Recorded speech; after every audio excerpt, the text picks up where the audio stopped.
मानवी शरीर व इंद्रिय संस्था.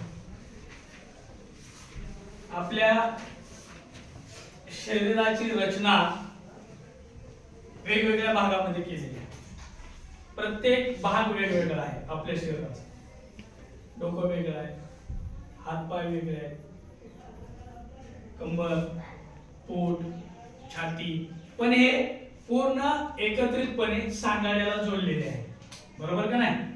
आपल्या हाडांच्या सांगाड्याला हे पूर्ण शरीर आपलं जोडलेलं आहे. मग आपलं शरीर आणि त्या शरीराच्या अंतर्गत येणाऱ्या इंद्रिय संस्था त्या कोणत्या असतील बरं? इंद्रिय संस्था. त्या इंद्रिय संस्था काय काम करत असतील? त्यांचं कार्य कसं चालत असेल? त्यांची रचना कशी असेल? हे आपल्याला या पाठामध्ये बघायचं आहे. शरीर सांगितलंय त्यांनी, मानवी शरीर सांगितले. मानवी शरीरामधल्या असणाऱ्या संस्था कशाच्या संस्था? इंद्रिय संस्था.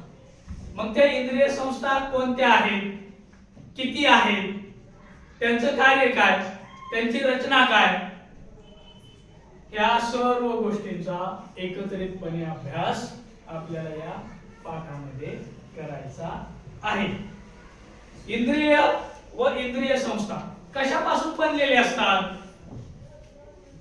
मानवी शरीरामध्ये कोणकोणत्या इंद्रिय संस्था आहेत? अशा अनेकविध प्रश्न आपल्या मनामध्ये निर्माण होतात आणि या प्रश्नांचं उत्तर या पाठामध्ये दिलेलं आहे. ते आपल्याला शोधायचं आहे. आपण गाढ झोपेत असताना आपलं शरीर कार्य करतं का हो? आपण गाढ झोपेत असताना आपलं शरीर कार्य करतं का बंद पडतं? कार्य करतं का? करतं ना? आपण गाढ झोपेत जरी असलो तरी पण आपलं शरीर काय करतं? कार्य करत असतं. आपण झोपेत असतो पण आपलं हृदय चालू असतं. आपल्या शरीरात कोणकोणत्या प्रकारच्या जीवन प्रक्रिया चालू असतात? कोणकोणत्या प्रकारच्या? धमन्या चालू असतात, शिरा चालू असतात, रक्तवाहिन्या चालू असतात, फुफ्फुस चालू असतंय, हृदय चालू असतंय. ह्या सर्व गोष्टी आपल्या शरीरामध्ये चालू असतात. मग ह्या गोष्टी चालू असण्यापाठीमागे काय हेतू असेल? तर आपले जीवन प्रक्रिया आहे, आपलं जीवन आहे, आपलं शरीर आहे, हे सुरळीतपणे पार पडण्यासाठी ज्या इंद्रिय संस्था बनलेल्या आहेत त्या इंद्रिय संस्था एकत्रितपणे काम करतात. म्हणून हे सर्व जीवन प्रक्रिया सुरळीतपणे पार पडते. त्या जीवन प्रक्रियेचे वेगवेगळे टप्पे असतात. विशिष्ट टप्प्यावर विशिष्ट इंद्रिये विशिष्ट पद्धतीने काम करत असतात आणि मग त्या एकत्रितपणे काम करण्याच्या इंद्रिय समूहाला इंद्रिय संस्था असं म्हणतात. मग त्याच्यामध्ये कोणकोणत्या संस्था येतात बघा? पचन संस्था, श्वसन संस्था, पचन संस्था,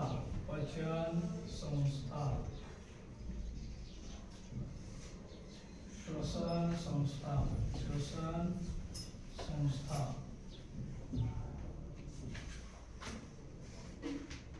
रक्ताभिसरण संस्था, चेता संस्था, रक्ताभिसरण संस्था,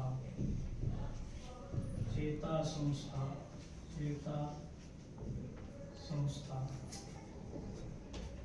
उत्सर्जन संस्था, प्रजनन संस्था,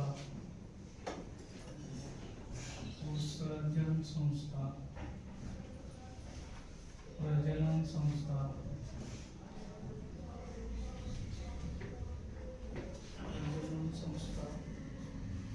अस्थि संस्था, स्नायू संस्था, अस्थि संस्था, स्नायू संस्था. या आपल्या शरीरातल्या इंद्रिय संस्था आहेत. किती आहेत? 1 2 3 4 5 6 7 8. किती प्रकारच्या आहेत? 8 प्रकारच्या. किती प्रकारच्या? 8. 8 प्रकारच्या. आता ही शास्त्रीय नाव आहे. ही कसली नाव आहेत? शास्त्रीय नाव आहे. त्या प्रत्येकाला शरीरातल्या घटकानुसार नाव दिलेलं आहे, शरीरातल्या अवयवानुसार नाव दिलेलं आहे.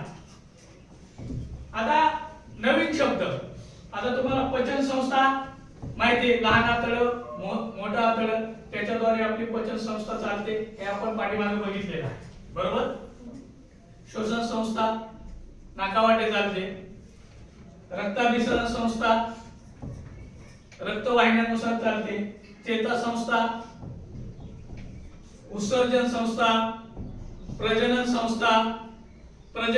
संस्था, अस्थि संस्था आणि स्नायू संस्था. आता ह्यातला नवीन शब्द आहे अस्थि.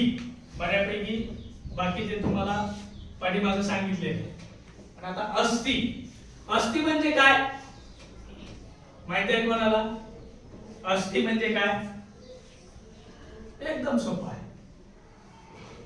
आपल्या शरीरात मी सुरुवातीलाच पाठ चालू करताना सांगितलं होतं, प्रत्येक अवयव वेगवेगळा आहे आणि तो आपल्या सांगाड्याला जोडलेला आहे, बरोबर का नाही?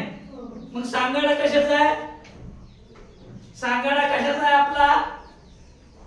सुरुवातीला सांगितलं होतं मी, सांगाडा कशाचा आहे? आपल्या शरीरात काय आहेत?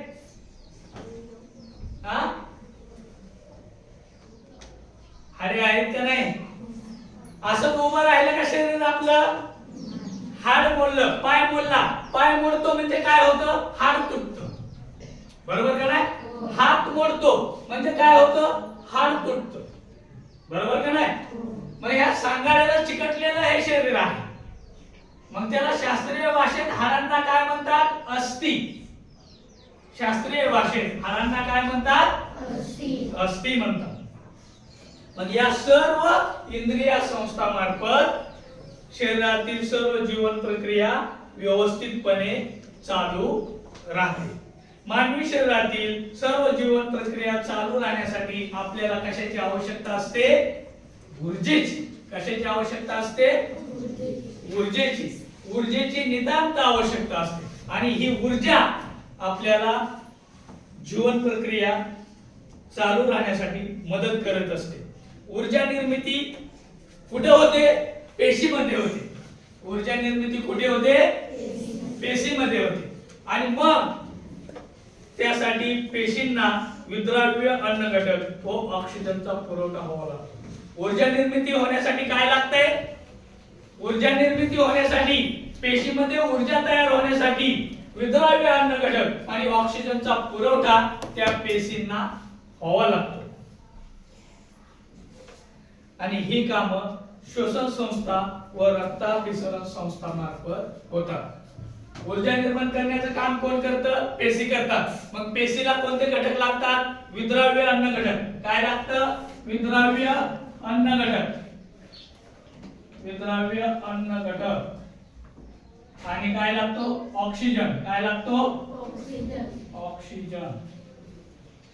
आणि हे काम कोण करतं? श्वसन संस्था आणि रक्ताभिसरण संस्था. कोण करतं? श्वसन संस्था आणि रक्ताभिसरण संस्था. मग त्याच्यामध्ये बघा, शोषणाची प्रक्रिया 3 टप्प्यामध्ये पार पडते. शोषणाची प्रक्रिया किती टप्प्यात पार पडते? किती टप्प्यात? 3 टप्प्यात पार पडते. एक बहिःशोषण म्हणजे बाह्य शोषण, दुसरं अंतःशोषण आणि तिसरं पेशी श्वासन म्हणजे पेशीद्वारे होतं, अंतररत्न होतं आणि बहिःशोषण होतं. बहिःशोषण मध्ये 2 भाग आहेत, श्वास घेणे आणि श्वास सोडणे. नाकावाटे हवा आत घेतली जाते आणि तेथून ती श्वसन नलिकेद्वारे दोन्ही फुफ्फुसामध्ये पाठवली जाते. उच्छ्वास म्हणजे श्वास सोडणे. फुफ्फुसात घेतलेली हवेतील ऑक्सिजन रक्तात जातो. रक्त शरीरातील CO2 फुफ्फुसाकडे पोहोचवते व ती हवा उच्छ्वासाद्वारे बाहेर टाकली जाते. म्हणजे दोन्ही प्रक्रिया. आपण श्वास नाकावाटे घेतो आणि कशावाटे बाहेर सोडतो? कशावाटे? आत कशाने घेतो? कशाने घेतो? नाकाने. आणि बाहेर कशाद्वारे सोडतो? दोन्हीने पण सोडतो. तोंडाने पण सोडतो, नाकाने पण सोडतो. मग आत घेतो तो काय असतो? आपल्याला कशाची गरज आहे? कशाची? ऑक्सिजन. ऑक्सिजनची गरज आहे. कशाची गरज आहे? ऑक्सिजन. ऑक्सिजनची गरज आहे. मग फुफ्फुसावाटे होणाऱ्या या दोन क्रियांना एकत्रितपणे बहिःश्वसन म्हणतात. आता अंतःश्वसन शरीरातील सर्व पेशी आणि रक्त या दरम्यान होणाऱ्या वायूंच्या देवाणघेवाणीला अंतःश्वसन म्हणतात. कुठं? पेशी आणि रक्त. पेशी आणि रक्त यांच्यामध्ये जे मिलन होतं त्याला अंतःश्वसन म्हणतात. रक्तातून पेशीमध्ये O2 जातो. रक्तातून पेशीमध्ये O2 जातो. O2 म्हणजे कोण? ऑक्सिजन. O2 म्हणजे कोण? ऑक्सिजन. ऑक्सिजन. आणि बाहेर कोण टाकला जातो? CO2. बाहेर कोण टाकला जातो? CO2. CO2 म्हणजे कोण? CO2 म्हणजे कोण? Carbon dioxide. CO2 म्हणजे कोण? कार्बन डाय ऑक्साइड. CO2 म्हणजे कार्बन डाय ऑक्साइड. आणि हे दोन नाही घटक आपल्याला पुरवतंय कोण आणि आपण देतोय कोणाला? झाड आपला मित्र आहे. झाड आपला मित्र आहे. ते आपल्याला काय पुरवतंय? काय पुरवतंय? ऑक्सिजन. ऑक्सिजन पुरवतंय. आणि झाडाला काय देतोय आपण?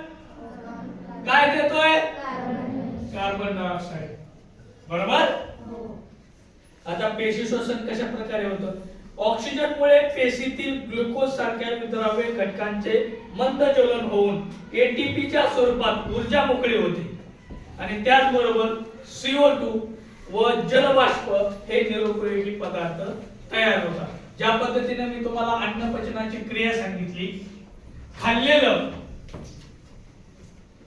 चांगले घटक पचन होतात आणि जे पचन न होणारे घटक शरीराच्या बाहेर फेकले जातात. बरोबर? त्या पद्धतीनं